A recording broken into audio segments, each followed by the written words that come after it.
Pensa só, como é que uma linguagem de programação criada numa corrida contra o tempo, em meros 10 dias, acabou virando a base de quase toda a internet que a gente usa hoje? Pois é, essa é a história do JavaScript, uma jornada que parece improvável, mas que é absolutamente fascinante. De uma solução rápida para um problema específico a um padrão global indispensável.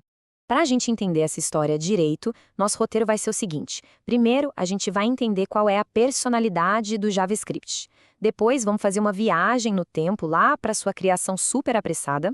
Na sequência, vamos ver como a padronização praticamente salvou a linguagem e, por fim, como ela explodiu e se tornou essa potência toda que é hoje. Então, vamos começar pelo começo. Antes de mergulhar na história, a gente precisa entender o que é o JavaScript em sua essência. Quais são as características que definem essa linguagem? Quais são os seus fundamentos e os principais features que ele oferece? Olha só esses termos. Eles podem parecer um pouco técnicos, mas, na real, eles definem o jeito do JavaScript ser. De alto nível e interpretada, isso quer dizer que ela é mais próxima da nossa linguagem e não precisa de um passo complexo de compilação para rodar. Isso facilita muito a vida de quem desenvolve. Já características como dinamicamente e fracamente tipada dão uma flexibilidade assim gigantesca. As variáveis podem mudar de tipo no meio do caminho. Foi essa combinação que fez dela a ferramenta perfeita para a web dinâmica que estava nascendo naquela época. E agora um ponto crucial. Sério, vamos resolver isso de uma vez por todas. JavaScript não tem nada a ver com Java. Nada mesmo. O nome foi uma jogada de marketing genial na época para pegar carona na popularidade imensa do Java. Mas as linguagens são completamente diferentes em filosofia, em funcionamento, em tudo. É isso, uma escolha de nome meio infeliz com a qual a gente simplesmente convive. Ok, agora que a gente já sabe o que é, vamos voltar no tempo, direto para o olho do furacão. Netscape, ano de 1995. É aqui que a história toda realmente começa. Essa linha do tempo aqui mostra a loucura que foi.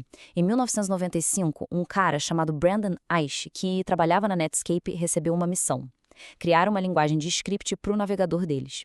E ele fez isso em 10 dias. Sim, 10 dias. O nome original era LiveScript. E o objetivo era bem simples: fazer as páginas da web, que eram totalmente paradas, ganharem um pouco de vida, de interatividade. E essa frase resume tudo perfeitamente. O JavaScript não nasceu para ser essa coisa gigante e complexa que é hoje. Ele nasceu para ser uma ferramenta prática, simples, para resolver um problema muito específico e imediato. Dá um pouco de dinamismo para as páginas da internet. Bom, depois dessa explicação, uma perguntinha rápida, só para garantir que todo mundo pegou essa parte. Qual era mesmo o nome original do JavaScript antes daquela jogada de marketing que a gente comentou? Beleza, então a linguagem nasceu. Mas o próximo capítulo foi bem caótico. A gente vai ver agora como esse script tão simples conseguiu sobreviver ao caos das chamadas guerras dos navegadores e se transformar num padrão de verdade. E aí a gente chega em 1997. Esse ano foi o ponto da virada. Foi um momento absolutamente decisivo que garantiu não só a sobrevivência, mas todo o futuro do JavaScript. O que estava acontecendo era o seguinte: na tal Guerra dos Navegadores, a Microsoft, com o Internet Explorer, criou a sua própria versão de JavaScript. A Netscape tinha a dela. Era um caos. Um código que funcionava em um navegador quebrava no outro. Para acabar com essa bagunça, a linguagem foi levada para uma organização de padrões, a ECMA International. E eles criaram o padrão oficial, chamado ECMAScript. A partir daí, a ideia era que todo navegador seguisse essa mesma regra, garantindo que o código rodasse igual em qualquer lugar. Vamos ver se o nome ficou claro.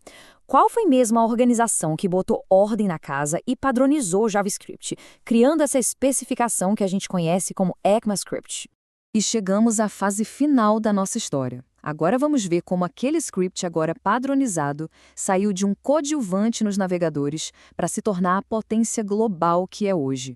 Com a padronização, a linguagem pôde finalmente evoluir de um jeito organizado. A versão S5, de 2009, já deu uma boa arrumada na casa. Mas a grande revolução vem em 2015, com a S6. Essa atualização foi um divisor de águas. Ela trouxe recursos modernos como classes, as famosas Zero Functions, mudou completamente o jeito de escrever JavaScript, tornando a linguagem muito mais poderosa e agradável de usar. E quando a gente achava que já estava bom, veio outra virada de chave, o Node.js.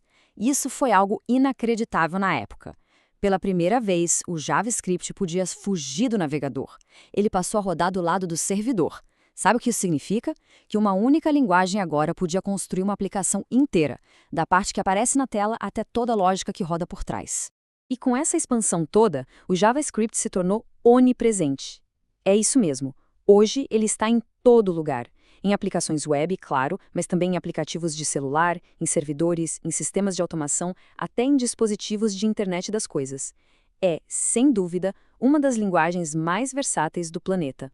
Para a gente fechar essa parte da expansão, então, o que foi que o Node.js permitiu, na prática, que as pessoas que desenvolvem passassem a fazer com JavaScript? Então, resumindo essa jornada maluca, o JavaScript nasceu em 1995 como LiveScript. Foi rebatizado por uma questão de marketing, mas não tem nada a ver com Java. Foi salvo do caos pela padronização ECMA Script 97 e finalmente evoluiu com o S6 e se expandiu com o Node.js para se tornar esse pilar da tecnologia que é hoje. Que história, hein? A história do JavaScript é, acima de tudo, uma prova de que a tecnologia vive em constante evolução. E depois de uma trajetória tão rápida, tão improvável, a grande pergunta que fica no ar é: o que vem por aí? Qual será o próximo capítulo na história dessa linguagem que literalmente define a web moderna?